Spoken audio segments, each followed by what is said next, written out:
It's your boy Books, and I'm back with another video for you guys. If you're new to the channel, be sure to hit that subscribe button. We're on the grind to 50k. And also be sure to drop a like if you enjoyed the video as well. So a lot of you guys have been asking me, Books, should I buy NBA 2K20 Mobile? Is NBA 2K20 Mobile worth it? What has changed from 2K19 Mobile? And a lot of you guys are not sure if you should get the game or not. Well, today I'm going to be giving you guys my breakdown of 2K20 Mobile. I'm going to be letting you guys know if the game is worth it, if you should spend your money on it. So I'm going to be looking at 4 things today: the accessibility of the game, the gameplay and the graphics, controls and optimization, and the overall fun factor of the game. Now I want to let you guys know that a lot of the points I'm going to be making in the video are from my own experiences. They're subjective, so your opinions and thoughts on the game might differ. Maybe it's your first 2K, or maybe you don't really like 2K at all. So let's not waste any time, let's dive straight into it. So starting off with the accessibility of the game, too much didn't change there from NBA 2K19 Mobile. You can still get the game on both iOS and Android, and the good thing is this year they actually released the game early. They released it on the 5th of September, even before the console version, which is just insane. Normally when they release it on iOS, they release it on Android a couple months later, but this time around Android users got the game on the same day as iOS users, which is just amazing. And hopefully this is going to be the pattern for the future,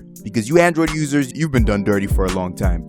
So it's finally time that you guys are getting the respect you deserve, because there are actually a lot of good Android devices out there. I don't know why 2K does this. It's the same for NBA 2K Mobile as well. It's only available on a few devices. I just hope this is going to change in the future. Also under accessibility, I'm going to be talking about the price. And this year the price was reduced for the game. Normally it is $7.99, but this time around that price was dropped to $5.99. It might not sound like a lot, honestly, $2, but for the starting price that's actually a good reduction, because they could only bring the price down so much, if at all. So props to 2K on that. This can help some more people get the game. I know a lot of you guys want the game to be free, but you have to understand 2K is a business. I don't think they're gonna do that. You might probably be like, Books, what about NBA 2K Mobile? It's a free game, it has better graphics. But 2K knows exactly what they're doing. They're using the microtransaction model in that game, the free-to-play model, where you can get the game for free, but there's so many microtransactions in there. You have to buy a lot of stuff before you can enjoy the game. So ultimately, they're making even more money in NBA 2K Mobile. There's an old saying that I heard when I was younger, and it's that nothing is really free in life. And I think that's a good example of it. But I was seeing some complaints in my comment section. Some people were tweeting at me that their devices are not compatible with NBA 2K20 Mobile, and it doesn't make any sense to them because the game is pretty much the same. Nothing really changed from 2K19 Mobile, which leads me to the gameplay and graphics. And in my opinion, the graphics actually improved this year. Player models look a little bit better. Some of the player faces were improved from 2K19 Mobile, and some of them were not changed at all. Overall, the gameplay feels a little bit smoother. A lot of people were telling me they're not able to see this, but I'm playing on an iPhone 8 Plus. I can get the max graphics on the game,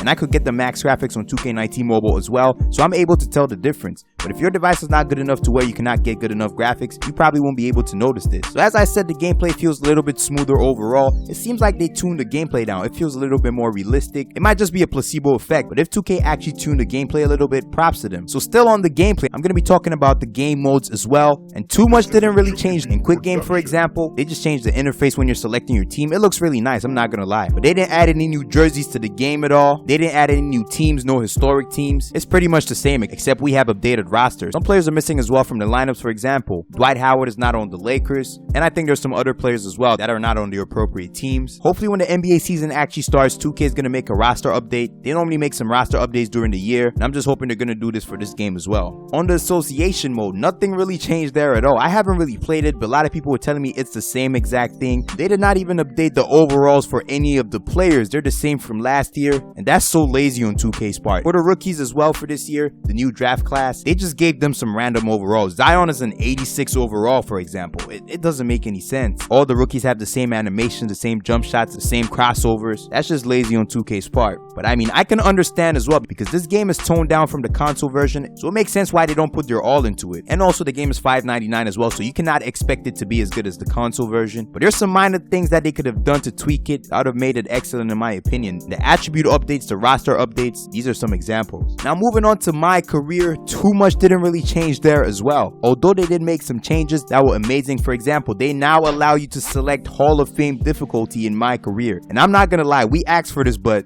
this CPU is cracked when you're playing on Hall of Fame. They make every shot, they play some tough defense, you find it hard to make shots, but it's actually fun and it's rewarding as well because you can make up to 4,000 VC per game. There's a multiplier that allows you to get extra VC if you play on Hall of Fame. Props to 2K on that, that's nice. They actually listened and did something that we wanted. But there are actually a lot of problems in the My Career mode. A lot of people are experiencing crashes in the game. Some people said they cannot even get past the 1v1 you play in the prelude. That must be really frustrating, especially if you purchase the game. Also, we still have the record glitch in the game. When you're about to play a My Career game, the little interface that shows you your record, it says your team is 0-0, you haven't even played a game yet, which makes no sense because normally it shows you your record perfectly in the older 2Ks, but this year, this is just a problem over there. The storyline of My Career was similar to the console version, but it's still the same old narrator, the boring dialogue, except this year they actually allowed us to make some choices that could affect how we got drafted in the story, which was really nice on 2K's part. But I was just hoping we're gonna get, you know, some cutscenes, not like we have on console, but cutscenes with like some dialogue like we have in the press conferences after we play our games. That would have been lit, honestly. I didn't expect 2K to push that much effort, so I'm not really shocked. Also, still on My Career, we got no new accessories, no new faces, no new builds. We didn't even get dual archetypes, for crying out loud. That's all we were asking for, at least dual archetypes.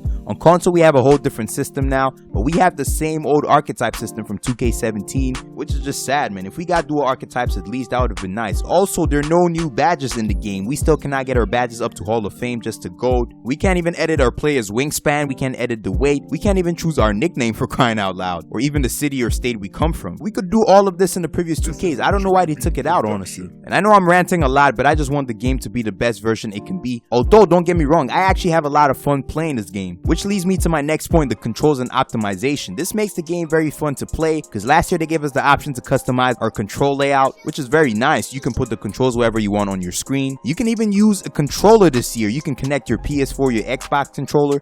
You can just play the game. That gives you a console-like experience. So that's one of the reasons why I enjoy playing this game. The optimization is really good as well. It runs really smoothly for the most part, and I barely experienced any problems while I was playing. And as I was saying, this is just down to my experiences because a lot of you guys say the game doesn't run too smoothly for you, but for the most part, it's pretty good for me. Also, if you're having graphical problems, you can just tone them down. You can reduce some of the graphics so you can have a much enjoyable experience overall. But I was just hoping at least we're going to be able to call for lobs in My Career because we still cannot do that. We can't do flashy passes. We cannot call our own plays. I was expecting at least the ability to receive lobs with our My Player. That would have been so nice. But overall, the controls and optimization, they're actually pretty good. Actually, before I forget, there's a new mode in the game, the Run the Streets mode. And this mode is extremely fun. I've done a stream on it. I've uploaded some videos. It's kind of like My Park for mobile. The only issue is it's single player. And that's a bummer, man. If this mode was multiplayer, this game would have been the best 2K mobile game, period. Because there's so much content in this mode. You can assemble your own team and you play against the CPU on different courts. You can unlock some new gear. You can even wear street clothes. And this is something new in 2K on mobile. We weren't even asking for this. I was just asking for an online blacktop where you can use your My Player, and we still cannot do that. I have no idea why. It's been so many years and we still cannot use our My Players online. But the Run the Streets mode is actually pretty fun and it's unique as well. You can't really upgrade your player over there. You unlock some equipment which determines how your player plays and his overall as well. But bruh, if this mode was online, it would have been perfect. Also, for the online game mode in general, they added some new stuff. They added 3v3 blacktop. They added abilities to just search for games quickly. And for you Android users, finally you have actual online gameplay. No more local play. You have all the same modes we have on iOS. Usually Android gets it worse off. The game is usually less optimized for that platform, but this time around, you guys were blessed. You're lucky and you deserve it. That's pretty much it for the controls and the gameplay. I'm moving on to the overall fun factor of the game and if you should spend your money on it. So in summary, this game is fun to play. Props to 2K for adding the new mode and optimizing the online gameplay as well. That's pretty nice. And it's safe to say I actually have a lot of fun playing this game and recording the videos on it, but if there were a few tweaks, bro, it would have been perfect. But the honest truth is there's no game that's perfect. All of them have their problems, but at least if some things were added or fixed, this game would have been so much better. So finally, should you spend your money on this game? Should you buy it or not? And I think it's actually worth your money, even though there are a lot of issues with it. It's a mobile game, so it could only be so good. But I mean, it's $5.99, so I honestly don't think there's anything wrong to spare because there's so many modes for everybody. There's the association mode if you like controlling franchises and playing against other ones. There's a My Career mode as well, which is always fun. And now the new Run the Streets mode, that's another experience. If you're like a My Park player, you can go play that. The only sad thing is obviously it's offline, but it's still fun as well. Also, there's online gameplay. There's so many modes in this game, and I think it's actually worth it to purchase. So if you have some spare change lying around, you can go ahead and cop the game. Anyway, it's been your boy Books. Feel free to leave your thoughts in the comment section down below. Let me know what you think about this video and also all the points I brought up. Let me know if you have this game, if you play it, or if you're planning to buy it as well. My opinion is it's actually worth your money. Thank you guys so much for all the support. Be sure to share the video, like it, subscribe to the channel if you're new. See you on the next one. Stay bookmarked. Yak! Oh my, he's too fast. There's nothing I can do. Alright. Woo, the step back, he's frozen. Yak! I've made like my last 5 threes. The upgrades have been working. Oh no! I should have probably spent those upgrades on defense. Oh, we got his ankles. Who needs defense when you can do this? And that's the game. Woo-hoo. That's the way to end it. The ankle breaker and the game winner. Oh my goodness, that was so epic.